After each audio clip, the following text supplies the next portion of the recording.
Hey folks, thanks for tuning in. Welcome to the Physio Chain's Mindset for Success interview series. I'm real excited to have a special guest with me today. I met this gentleman in 1972, so we go back a ways. And he is actually, a lot of you know I was a musician in my former life for 30 plus years as a drummer. This gentleman influenced me greatly, and we've been in touch ever since we met. And so in this Mindset for Success series, I thought it'd be a great idea to have my friend Peter Erskine join me to share on what he's been doing that has gotten to where he's at and maintained this incredible career, incredible musician. He's a composer, band leader, a recording artist, educator, and one of the greatest drummers I've ever seen or heard. And so, Peter, it's really an honor to have you with me. Thanks so much for taking the time to join and share with my audience. Thank you, Carl. Thanks for that generous introduction. It's true, folks. We've known each other since 1972. Carl's parents brought him to a gig. It was at the club somewhere in upstate New York, as I recall. Yeah, the Castaways in Brewerton. That's right, the Castaways. It's still there, too. Really? Yeah. Okay. So the Stan Kenton Band, which I had joined just a few months prior to that first meeting you and I had, we would tour. That first year, we were out on the road about 50 weeks, and playing most every night of the week, sometimes days and nights of the week if we were doing educational presentations at schools. When you're young, that's great. All you want to do is play. So the arduous work schedule and calendar wasn't much of a bother. I enjoyed just having that opportunity. I'm also grateful now, and even then I was appreciating the opportunity of being able to teach. My father was a psychiatrist, a bass player turned psychiatrist. But more than that, I always thought of him as a great teacher. And he loved teaching, and I think I got that bug from him. So from the relatively young age of 18, because the Kenton Band would do these workshops at schools, maybe just for an afternoon or a couple of days, or a summer camp residency, 5 to 6 days. Finding ways of sharing knowledge, trying to help people do what it is they wanted to do, and always learning from that. For the last 10 years, I've been a full professor at the University of Southern California. I began teaching here in the year 2000. Great. So I maintain a full schedule there. As you mentioned, I'm still performing, doing a lot of recording here in Los Angeles. Not as much as many of my colleagues, but keeping busy. On Monday, just a few days ago, re-recorded the original closing credits music for Star Trek, for the new series on CB. Oh, wow. And tomorrow I'm going in to record some songs for a new movie called, I think it's called Crazy Rich Asians or something. And flying off to Europe next week to do a series of concerts and workshops in Germany. So I know the gist of what you want to talk about has to do with what you term success. How do we attain a goal, and how do you stay successful after all these years, kind of thing.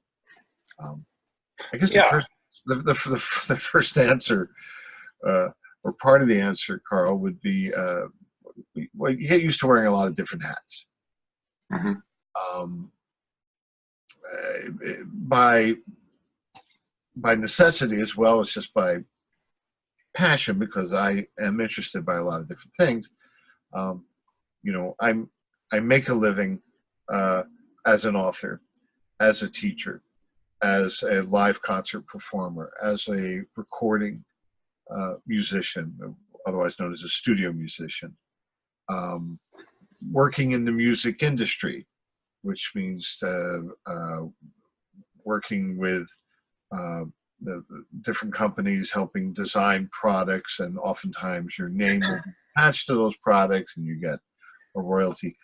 I think that the gentleman that really got me thinking in terms of wearing more hats than just being the musician that runs all over the place was a gentleman named Bob Beals.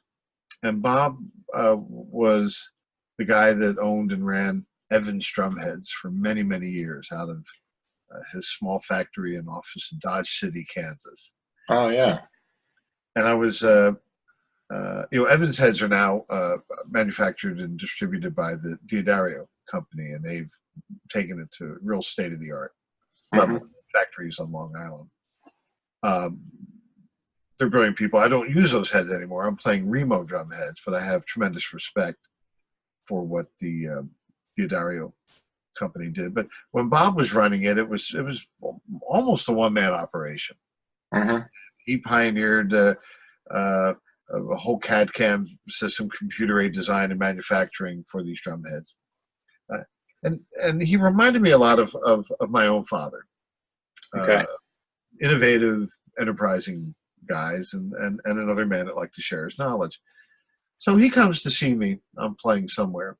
I think it was in Wichita, Kansas. He drives from Dodge City, and he takes a gander kind of just at my schedule. He gets an appreciation for how much I'm running around, and he just kind of clicked his tongue and said, "You know, Peter," he said, you got to figure out a way to make money while you sleep." And that got me to thinking, yeah, he's right. So thanks to the way the music industry is set up and the generosity of some of the manufacturers, I do have a number of products on the market that bear my name, bear the influence of my thoughts on the design. So signature drumsticks. There's a new signature bass drum beater coming out. You know how this is just for drummers only. Bass drum beaters have always been a metal rod, kind of beater attached. All right, so most bass drum beaters have a metal rod for the shaft and a hard felt or plastic or wooden ball strikes the bass drum. Well, the thought occurred to me, well, gosh, that's not how we would hit a concert bass drum. We like a wood handle. And why? Well, because wood handles have their own characteristic in terms of weight, and balance, and feel and throw. So, well, what would happen if we made a bass drum beater made of wood? Oh, look at that. Yeah. And that's nice. And people didn't understand it at first. They said, well, it doesn't sound that different. I say, it's not just sound, it's feel. Yeah. And as people have played it, they go, holy cow, it has a whole different throw. Now, in the cosmic scheme of things, as the world goes, is this going to make life better for the planet or the universe? I don't know, probably not. But drummers seem to like it.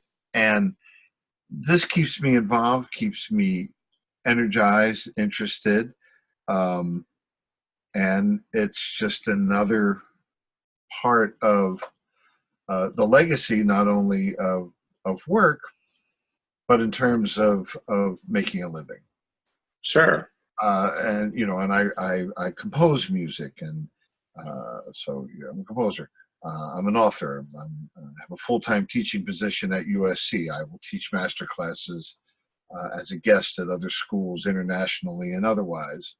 I perform as a guest drummer with some different bands. I'm trying to cut back on that, and I just want to stay home more. As you and I discussed before we began videotaping, my big plan this summer is to really try to get back in shape, lose some weight, and really get my energy back, and focus on my health. I'm 63 years old now.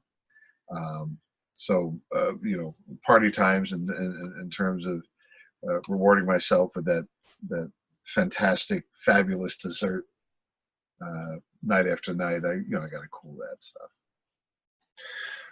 Well, I know the feeling. That's my wife's plan. But sorry to go on and on about it. I think the best advice I got about this, in addition to what Bob Beals suggested to me, was my wife reminding me that she said, this isn't a sprint. This is a long-term race. It's a marathon. So I think part of the secret to success is not expecting results right away. You have to plant your field. You have to tend the crop. You have to give it time to grow. And if you have a partner or someone who can remind you of this, take away some of that impatience. For me, that's been a key thing. So I don't just pay lip service to, my wife and I are a great team. I mean, anytime I do a job and it's a success, I come home and I say, hey, honey, we did it. It's not, I did it, because it's definitely a we thing. And we're in each other's corner, on each other's team. And that is what makes it possible. I can't imagine having to do this on my own. And when I was doing it on my own, on a much smaller scale, I wasn't nearly as good at things as I am now. Yeah, it's good to have somebody on your team. So I'm going to go back for just a minute, because I have a couple questions I'd like to ask. First of all, and this is kind of a loaded question. It's really simple in its words, but it's a loaded question. How do you define success? It's not loaded. It's simple. And I was just reading a statistic online, if it can be believed, that more people defined success as being happy in their jobs or happy at work versus making money. I mean, money's a necessary part of modern day life. You got to pay your bills. You need to be able to take care of your family and blah, blah, blah. But otherwise, money for me, it doesn't matter. And I think it's good to not be greedy. How much do you need? You took the words right out of my mouth. I thought about this so many times. How much do you really need?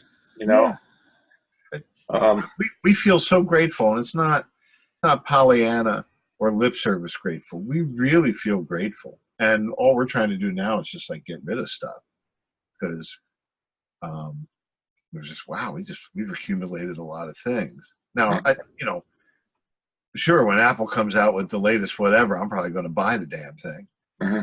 I'm kind of a tech head, and I really like Apple stuff. Yep. Boy, I still haven't recovered over the fact that we had an investment counselor years ago that sold our Apple stock, and when I checked in later, I said, "So how's the Apple stock doing?" He said, "Oh, I sold it." I was like, "Huh?" So I didn't keep an eye on that stuff. Oh man, what a moron I was. But yeah, so I think the key to success is to love what you do, not be greedy, and let's look at it this way, Carl. What's the motto of a physician or a doctor? Most important thing was do no harm. And that's pretty much the way I try to operate. You know, I'm sure I've done things over the years that have inconvenienced people or made people not happy. I try to leave every job where everybody's smiling. Mm-hmm. Right? You know, the Star Trek gig the other day. I mean, everybody was smiling. Mm-hmm. Yeah. It was very fun to, even in all the traffic of LA, although it was on Martin Luther King Day, so traffic wasn't too bad, but you know, we still have traffic. It was a very satisfying drive home, you know, because That's cool. yeah, people were happy. So Well, that's my definition of success. well, I love that actually, and you know, for decades I didn't get that. You know, I was trying to force myself to be happy in something that it ultimately ended up that I didn't really want to do that. And so finding what I love, which was a complete accident. I had no intention of finding what I do now. It's like, holy crap, this is so freaking cool. So now I know this is kind of cliche and it sounds ridiculous, but there is a lot of work to what I do and a lot of studying and this and that, but it's kind of like it's not work too, because it turns me on. I get excited and I get energy, and as my sister says, brother, you're so high on life. But she says, you love what you do. I said, yeah, I do. I'm really lucky I found what I love to do, and it was an accident, but I found it anyways. Well, it's made you healthy, and you're making other people healthy. I mean, that's what could be better than that. I will tell you this: it's extremely gratifying. So, and you got that big, beautiful smile too. So, well, you know, I've been traveling. I'm more in the education side of this business now than I am the training side. I don't train that much these days. I have a couple trainers who train for me, so they're our clients. They're not really my clients anymore. But I'm out educating and also learning all the time. You know, every time I teach, I learn. I think I probably learn more than anyone in the room. They don't know that, but you know, especially that's a universal, I think. Yeah. It is really quite amazing. I've learned so much from so many great people. You know, I tried teaching drum lessons for 2 years back in the late 80s. I hated it. I was also very bad at it. But if I had to do it now, I think I'd do a pretty good job. But I'm not going to do it. I'm just saying the whole idea of teaching, or how I teach now, I've learned how to teach. Anyways, that was a side note. It's not always self-apparent or the easiest thing in the world. I have a friend of mine, a colleague. His name is Bill Platt, and he retired a few years ago from the Cincinnati Symphony, where he served as principal percussionist for 40 years. One of the best hands guys in the business. Bill's wife is from Japan, and my wife is from Japan. And Bill's wife's sister and my wife were very good friends. And she was talking to Bill one day and said, "You know, my friend, my friend Mitzi is married to a drummer." "Oh, yeah, his name is Peter." "Peter, what's his last name?" She goes, "I don't remember." And then he goes, he's thinking Los Angeles. Peter goes, his name wouldn't by chance be Erskine, would it? And she goes, "Oh yeah, that's the guy," you know. And Bill says, "Wow, holy cow, do you realize who that is?" She goes, No, it's my friend's husband. So Bill and I arranged to meet, and it was wonderful, Carl. It was like we were two long lost brothers. Really, he was cool. He was a classmate of Steve Gadd's. Oh wow, at Eastman. A little older than Steve. He and Steve both bought their Rogers Dynasonic snare drums on the same day from the same. Anyway, Bill always looks forward to coming to California once a year in January to get away from some of the cold weather. And I always bring him in to teach for 2 weeks. And my students love working with him, not only because he's so observant, has so much insight into the mechanics of drumming, but he's such a genuinely nice man, and he almost has a grandfatherly type of, like grand paternal Mm-hmm. sense of instruction that my students respond really well to. I can be fairly direct and cut to the chase with them.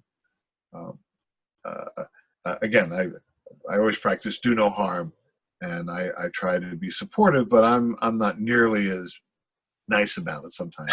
It knows how to be. So he's a great out, and I'm trying to learn more of that. I tended to do a lot of my teaching as a kind of a troubleshooter / problem solver. Mm-hmm. Well, you're doing that. How can we make that better? Or you're doing that wrong. Not always just criticizing, but maybe not spending nearly enough time boosting a student's morale. So I think I'm getting better at that. Always stuff to learn. It's a process, right? Mm-hmm. Well, I have a question for you. So, I'll read off this thing so I don't forget. Oh, it's pretty simple. I'm just curious. I'm sure at times you must have had some stumbling blocks. Is there any particular situation that ever happened that was a major stumbling block that you just thought, well, this is just the end, or not the end of life, but just the end of something, or I don't know how I'm going to get over this, I don't know how I'm going to get past this, that you had to engage your mind a certain way and maybe your belief in yourself a certain way to talk yourself into getting through it? Some people just naturally get through everything. But yeah, I have two stories. Okay. These are true confessions. The first one involves an incident about 30 years ago. I just moved to Los Angeles after living in Manhattan for 5 years. I don't know if Mutsi and I had gotten married yet. It was earlier in our marriage, at any rate. When we first moved here, we were just living together. And I was traveling a lot, so I was home and then away from home. So we're still very much in the process of getting to know one another, understand one another. I was invited to be a judge at something called it was the Hennessy Jazz Search, and the purpose of this contest was to select a band, a winning band. The first prize, among other things, was that they would play in a featured spot at the Playboy Jazz Festival. Mm-hmm. Tennessee was one of the sponsors. So I'm sitting in judgment of a lot of musicians who are now my colleagues in town, some really excellent players. And along with a couple other judges, we decide, all right, this is the best band. Now, after all that, they said, "Oh, would you be willing to participate in the judges' jam?" Sure. So I go up on stage. The drum set, I remember the house drum set, which I don't know if anyone else had played, but so it came from a backline company, and I think the cymbals were clunky, and the snare drum was tensioned up like a tabletop. It's like, oh goodness, that's terrible. But all right, fine. What are we going to play? I was like, well, let's do Straight No Chaser, the Thelonious Monk tune. Yeah. And the guy playing piano, who was sort of hosting the thing, he said, "Peter, why don't you start it?" Fine. So I'm thinking, I got the tempo in mind. That's all these various musicians, and just as we're about to go on, a film composer in town said, "Hey, I'd like to play too." And this gentleman used to play jazz piano in a fairly well-known group, but it's been a few years since he did it. Fine, you play piano. So now no one told him that I was going to be starting to tune. So, ladies and gentlemen, the judges' jam. And I'm about to start, and all of a sudden I hear this gentleman go, "Ba-doo-doo-doo-doo-dee-da, Dee ba boo boo beep beep bop ba ba ba ba ba ba ba ding. So it's much slower, and there was a very non-monkish sort of piano intro, and it just sounds really corny. And of course, I'm very self-conscious because I've been sitting in judgment of all these people, and I've just moved to town, and I'm feeling like an idiot. Um, uh, so, and the snare drum's awful, and I hate these drums, and it's the wrong, all this stuff. So VH1, I don't know if you remember VH1. Yeah, I remember. They're videotaping. Now, keep in mind that this thing was broadcast several times, who knows how many times. I see the cameraman coming up behind me on the left. It's a drum solo.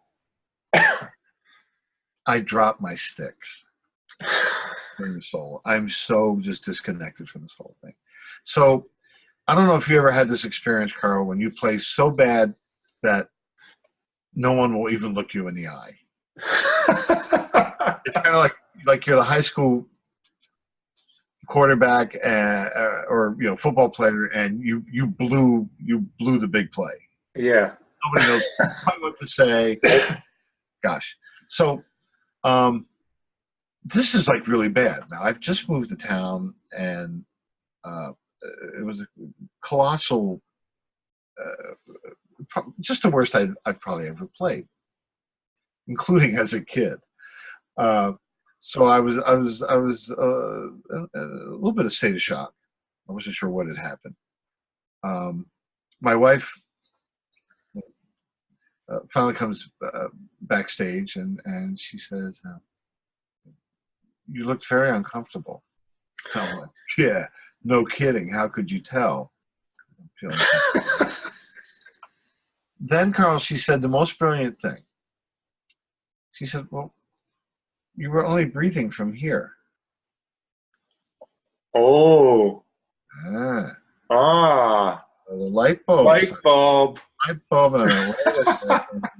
Only breathing from here. Oh, my goodness.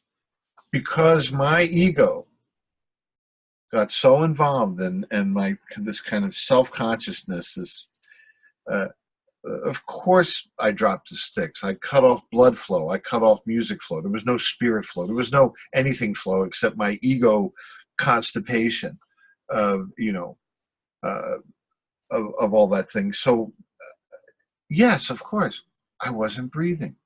I didn't surrender to the, okay, so all right, so the tempo's not what you want it to be. Just play that tempo, whatever it is now, and make it swing, you jerk. That's your job. Which I didn't do. So I began becoming aware of breathing. And the huge turning point for me was that anytime I run into a jam musically, I stop. I become conscious of my breathing. I start breathing deeply, not just from here, but trying to fill this. Exhale. And then you know what I do? I laugh. I laugh, and I'm like, well, that's about it. Whatever just happened is about as bad as it's going to get. So there's only one place to go from here. Oh man! So and then this in practice, I'm doing a film session now. It's quite a few years later with John Williams. This is my second occasion to work with John. Yeah. And John Williams is like, he's the best. And here's Steven Spielberg with his brand new iPad. They had just come out, and he's kind of filming the session. I'm like, okay. And they start, and my headphones stop working. So I have no click. I have no metronome, and he's conducting, and I hear the band, and I don't know. It's the first time we're playing this piece of music. It's got lots of offbeats, and I can't hear, and I'm playing, and I can tell it's like, this is not going well. So John stops. Let's try it without the drums for a while. I'm like, oh, brother. He just called me out in front of every musician on the MGM soundstage, now called Sony.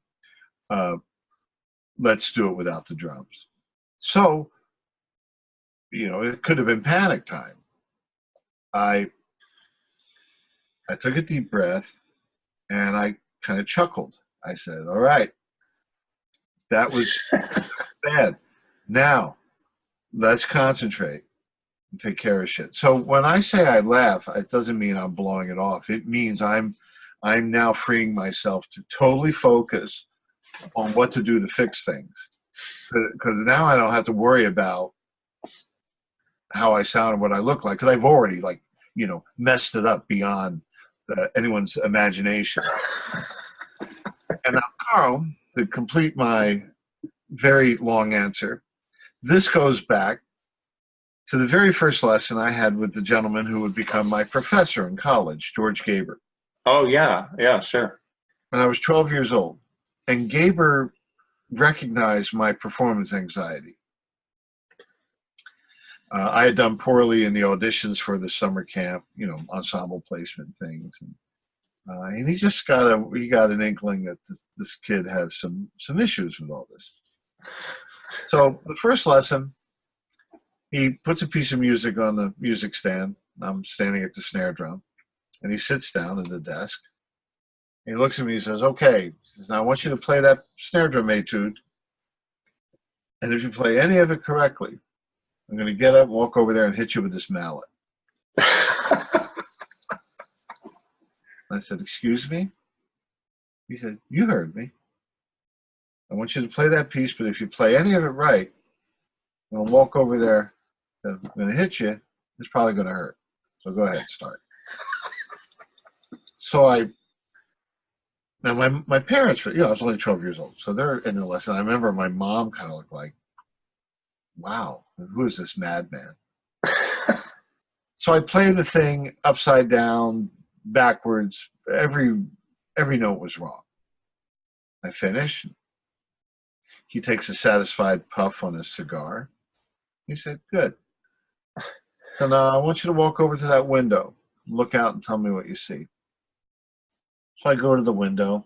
Immediately, my mom told me later, she said, okay, I see where this man's going. This guy's brilliant. So I look out the window and he says, clouds still up in the sky? I said, yeah. He said, sky's still blue, right? I said, yeah. Trees are still standing and looks like the earth is still spinning around, right? I said, yeah, I guess so. He said, okay, fine, come back. So I come back and I look at him and he says, you just played that snare drum piece worse than anyone could possibly ever play it. And he said, and what happened? Nothing. Now, let's start. So he gave me permission to fail. It's just something that I needed reminders about. And my wife's reminder about breathing kind of connected the dots for me. So through that fail, that big fail, the funny shit was a couple of years later, I'm doing an album with Gary Burton and Pat Metheny in New York.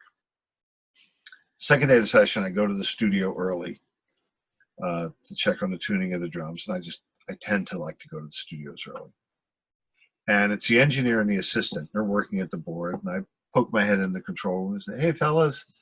They go, oh, hey. I say, oh, hey, we saw you on TV last night. I'm trying to think what. And then I look up with a horrified look like, no. And they went, yeah, man. Great gig. So, oh, man. This darn thing didn't go away for a while.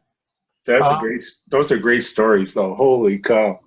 Yeah, so, that's how we learn. Mistakes are blessings. Well, I appreciate you sharing those. I love those stories. It actually makes me think. I feel like I'm talking so long and so much. So that's what it's all about. Is sharing.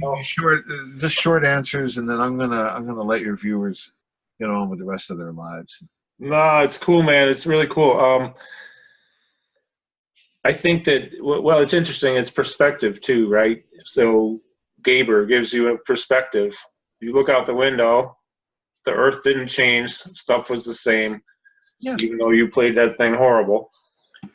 And if I played it great, you know what? If I played it great, same thing. Earth is still spinning around, doesn't really care. You know, we have some people in my circle of, let's say, friends in the educator side of the fitness business. And one of the things we talk about a lot is, you know, when you're doing movements, look stupid. It's okay to look stupid when you're trying a new move that you suck at, right?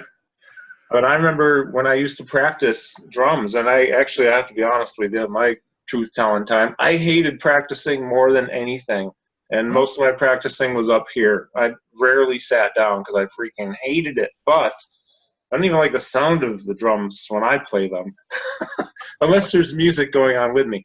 But it's okay to screw up. Oh, yeah. You know, it's the first thing I tell my students at the beginning of the year at USC. I said, you're in a safe space. And I said, I like mistakes. I encourage them. Don't feel that you can't make them here. I also like concentration. I don't want you to waste your time, my time, by not concentrating. But mistakes are fine. You know, and the only thing about looking stupid, and again, that you know, if I notice something mechanically that seems really inefficient or could lead a student to harming himself or herself, that's when I really have to step in. Yeah, sure. So the only bad technique is essentially a technique that might enable a musician to hurt themselves. Otherwise, what you're trying to do is to increase efficiency. Because with the more efficient movement, then when the musician gets an inspiration, he or she can then realize it, whatever instrument they're playing. Yeah. If you're moving too much, then it's too late. But, you know, it's just like in sports. You look at an athlete whose work you admire, or who just has great athletic accomplishment. They tend to look, for the most part, I would say 90-some% look beautiful. And they look as beautiful and as natural as an animal in the wild. You know, because they know how to swing a golf club or a baseball bat or throw a football. I mean, that's why I like sports. I just sort of love seeing movement. Oh, me too. It's fascinating, totally fascinating. Well, it's interesting. What's your favorite sport to watch? Tennis. Yeah, hands down, tennis all the way. Me, it's baseball. Yeah, I like baseball. I like basketball because it's moving quick all the time. I actually have a gentleman I teach with for a company out I do mostly my own workshops, but there's a company in New York I teach for also that I love.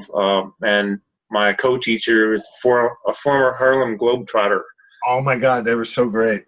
They were amazing. Wow. It's really difficult. It's hard to get him to do the tricks, but once in a while he'll just start doing the thing, spin the ball and do and it's awesome. We love it, you know. Oh, the Globetrotters were, they were beyond basketball. They were something else.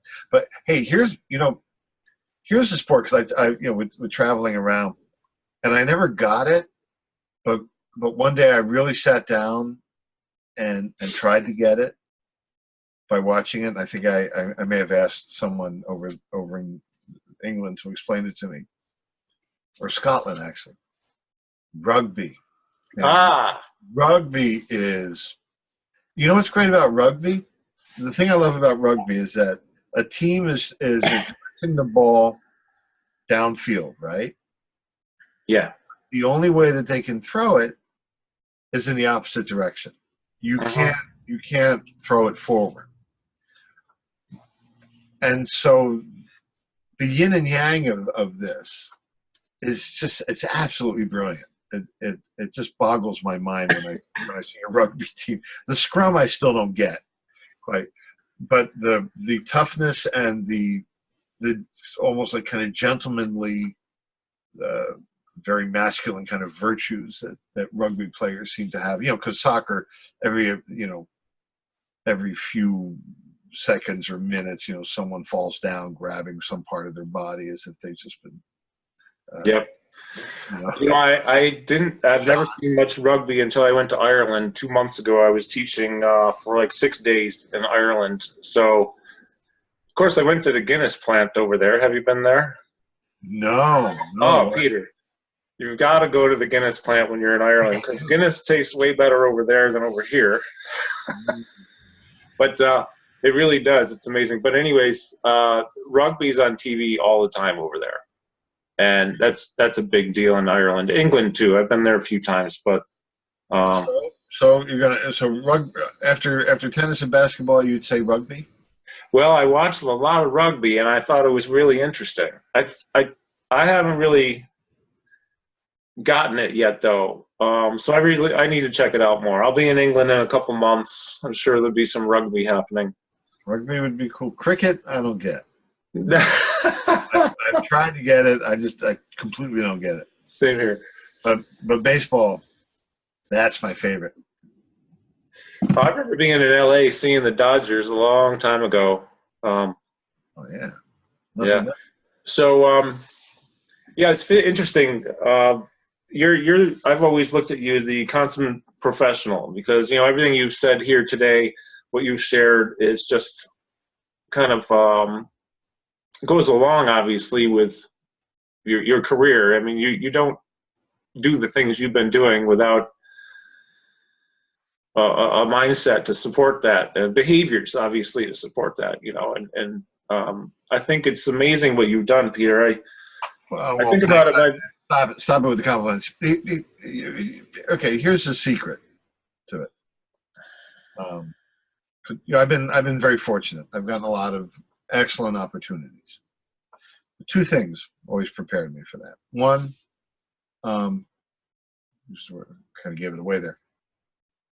Generally, I was prepared for that opportunity. So when I had a chance to play, I could deliver on the expectation of the promise. And so in life, you need to be prepared. And the other thing, it's funny, I was talking to a student about this. I always paid respect, understanding the history of the music, and always paid respect to my elders. Even if I wasn't particularly a fan, they had been doing it longer than I had, and they deserved that respect and acknowledgement. So, people, they'll have a good feeling about you. They'll like you. Yeah, he's a good kid, or he's a nice man. So, just treating people decently. So I think being prepared and being a decent human being helps. The idea of being cutthroat, of annihilating your opposition, that doesn't work. I met a gentleman once, Carl, at a conference. He was the wife. No, I'm sorry. He was the wife.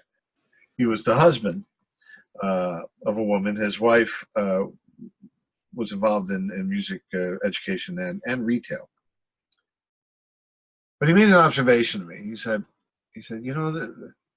this drum business is interesting. He said, it's the only business I've seen where competitors will openly share their trade secrets. Yeah. And my wife has said the same thing. She said, I've never seen a group of professionals quite like drummers, because, we're competing sometimes for the same jobs, and yet we'll be the first to congratulate one another and show our competitor, yeah, this is how I do that.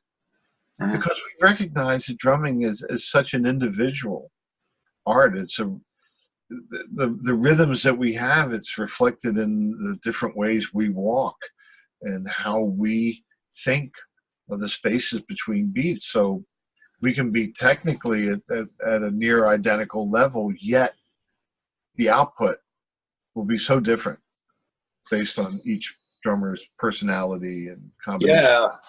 So as a result, we generally don't feel too threatened. And one other aspect, I think that, if I didn't get a job, generally I didn't worry too much about it. And I didn't resent someone else for getting that job. I was like, okay, fine. If somebody likes my drumming, cool. If they don't, of course they don't. For whatever reason, if I can make my drumming better, if there's a part of the skill set that needs work, I'll address that. But otherwise, that's just the way that goes. Maybe 1 year someone likes my drumming, and then their taste evolves to something else. I have no problem with that. I'm keeping busy, so. No, that's great. Actually, I have a number of thoughts, but I'll start to work towards winding up here, or wrapping up. First of all, like I was saying, you're a consummate professional. I even remember, and I'm not going to say who because I wouldn't be right, a concert I went to, you and I met up and had breakfast the next day, and you were asking me, did I look angry last night on stage? I said no, but you were. Was that with Maynard's band? Huh? Was that with Maynard's band? No, this is only like 10, 12 years ago. A different situation. But anyways, the idea there is that you were very unhappy with the situation. Diana? With Diana? Yeah. I didn't know if I should say that, but yes.